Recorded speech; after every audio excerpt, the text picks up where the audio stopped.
शुभ मध्याह्न बच्चों, मैं अशोक कुमार देहरी, आपका हिंदी विषयाचार्य। आज की कड़ी में आप सबका स्वागत करता हूं। आज हम कक्षा 12वीं विषय हिंदी वितान भाग 2 के अंतर्गत देखेंगे पाठ जूझ, जिसे लिखा है आनंद यादव जी ने।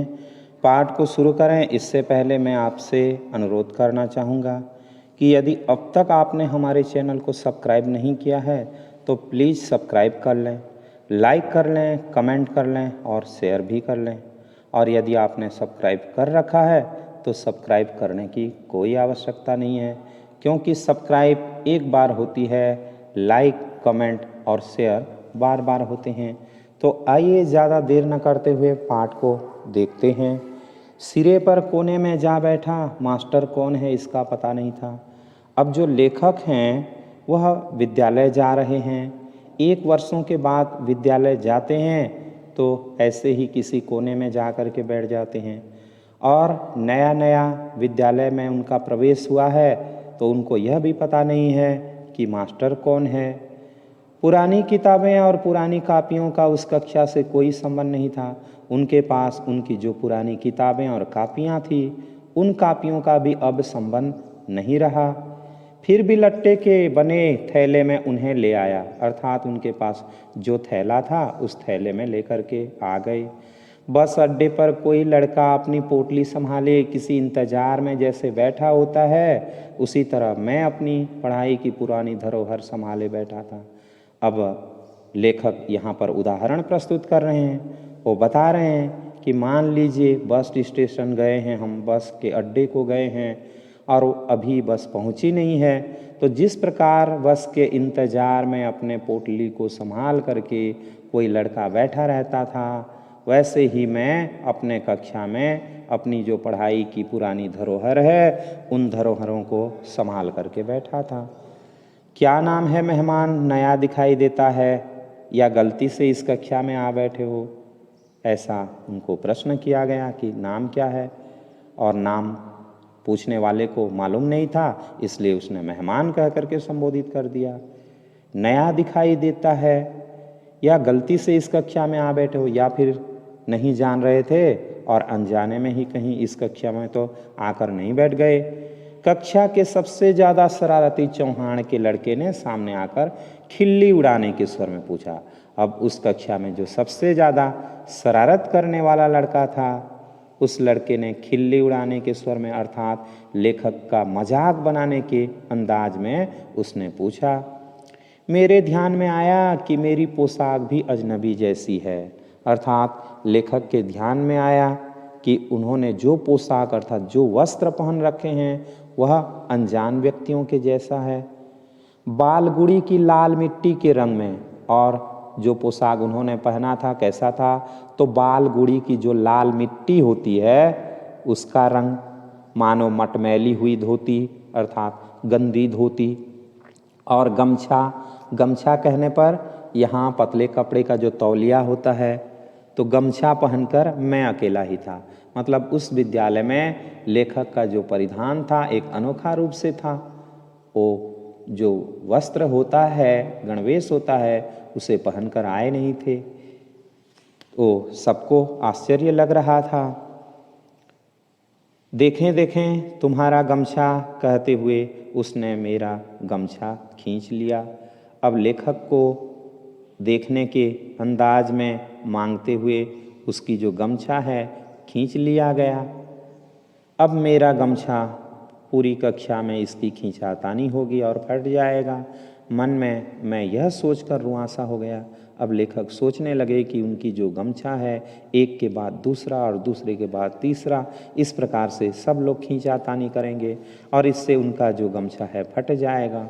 और यह सोच कर के वो मन ही मन रुआंसे हो रहे हैं, अर्थात रो रहे हैं।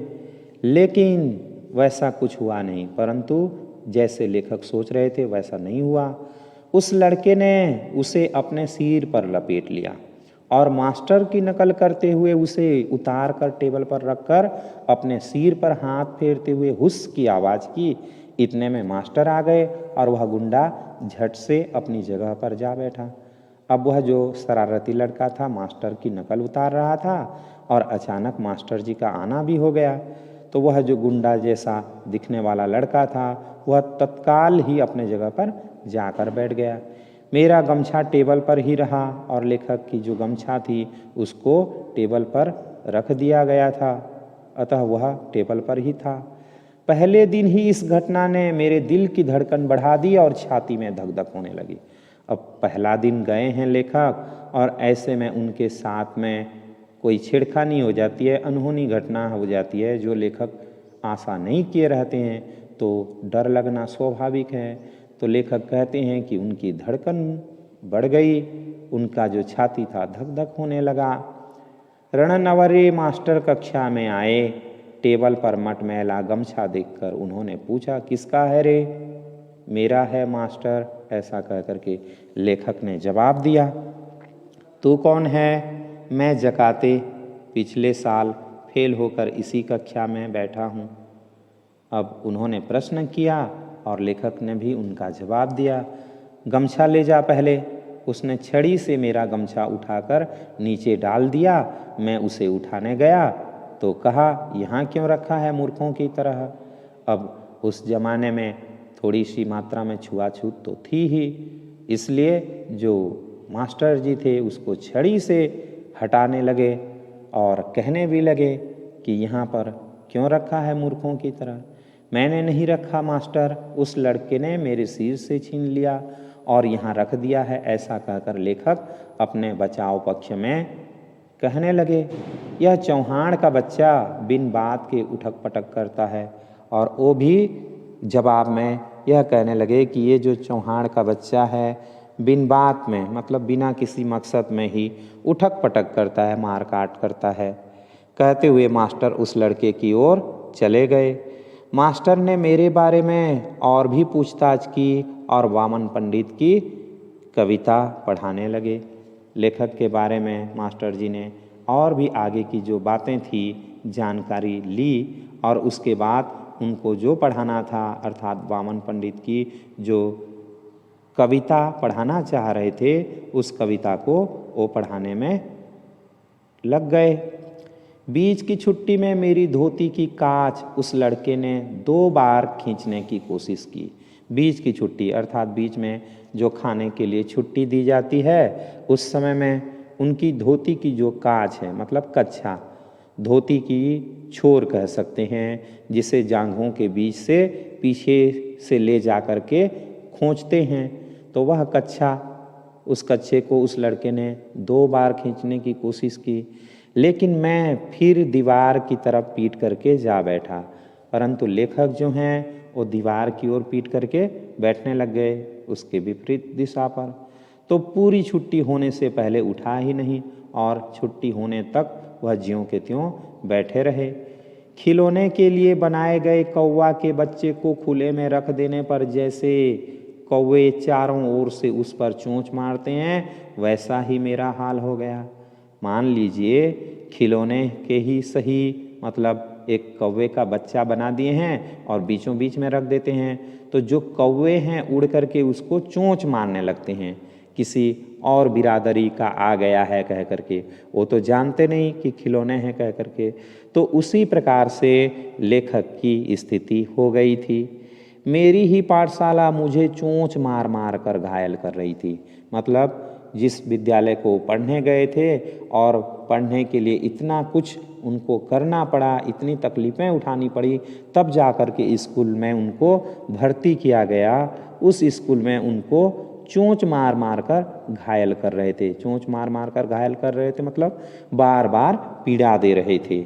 घर जाते समय सोच रहा था कि लड़के मेरी खिल्ली उड़ाते हैं, धोती खींचते हैं, गमछा खींचते हैं, तो इस तरह कैसे निर्वाह होगा। जब छुट्टी हुई और घर जा रहे थे, लेखक उस समय सोच रहे थे कि लड़के जो हैं उनकी खिल्ली उड़ाते हैं, अर्थात मजाक बनाते हैं, धोती खींचते हैं, गमछा भी खींचते हैं, और इस तरह कैसे निर्वाह होगा, मतलब उनका निर्वाह होगा, आगे कैसे मैं यहाँ पर निपटूंगा। नहीं जाऊंगा ऐसी पाठशाला में, इससे तो अपना खेत ही अच्छा है, चुपचाप काम करते रहो। गली के 2 ही लड़के हैं कक्षा में, वे भी मुझसे भी कमज़ोर हैं।